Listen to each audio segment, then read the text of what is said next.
It is clear for me, and it should be clear for everybody, that I'm just filling up space. So as soon as the security, I thought the security is, as soon as the security comes here and the Minister of Education comes, I'm going to shut down and sit down. I'm coming from the States. And I want to tell you that I'm coming, much like the delegation from the US, from the front lines. It is a battle, and we're coming from the battleground.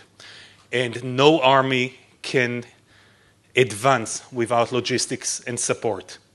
The US military learned it the hard way in Iraq. The tanks stopped in the middle of the desert. Israel learned it the hard way in Lebanon in 2006. We had soldiers on the front line in Lebanon, well deep into Lebanon, without food, without water. They had to do. That's what military needs to do. But the state of Israel and this first Christian summit sends a signal. And we are not here, I'm not going to say thanks now, not to the Minister of Foreign Affairs and not to the GPO. I want to give you an assignment, if I may. Because we, representing the Christian media overseas, we depend on you. We need you, exactly, Nitzan, as you said. You're the head of the government press office. You do some phenomenal things, except I think the majority of us are not exposed to it. For instance, daily briefings that they send. There's a list of spokespersons of all the government ministries. How do we get it? It's very easy. It's on the website. There is entire staff that is responsible. But then you call. You call a spokesperson because you want to know what is the issue with water in Judea and Samaria. Because we're told that Israel and Israelis are stealing the water of the Palestinians. And that we are not allowing them to drill wells in Judea and Samaria. And there is an answer to it. Sometimes we know the answer, most often we don't. For instance, they float lies, and all the lies come here from Jerusalem. The president of God's TV quoted before, you said that something can be construed in two manners. The same little coin can make noise and bring the gospel, the good news of the Lord, or it can be the same one that rattles all the time and drives us crazy. The same thing here. Water is a wonderful resource to the state of Israel, but we need information. Without information, we can't do anything. And then we call a spokesperson, and they don't return your call.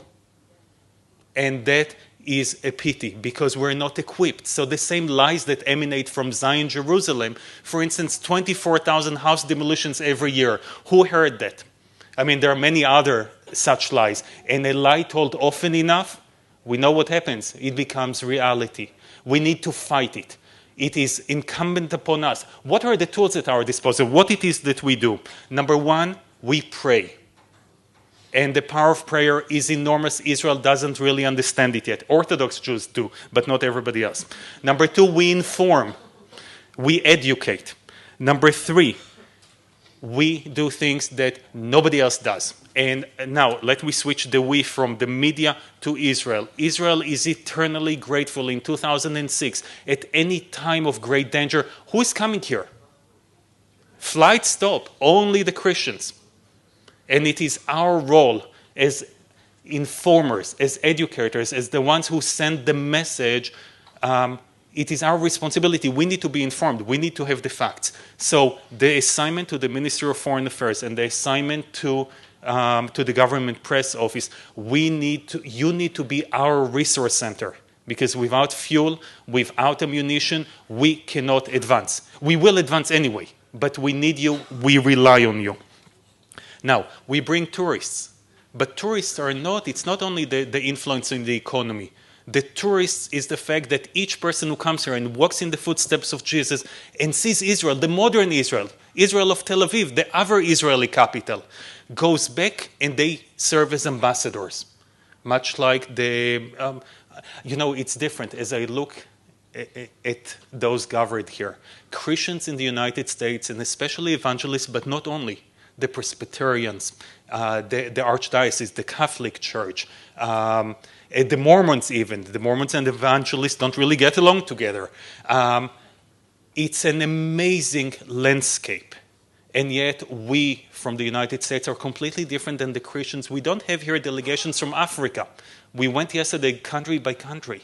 We need in the next summit, we need many more. I thought the delegation from the US was small, but we need more. We need people from Africa. We need people from throughout to come, and that means the assignment is also a second summit. A second summit so you'll put us to work so that we can put you to work. I think I'm told that we need to stop. Thank you very much.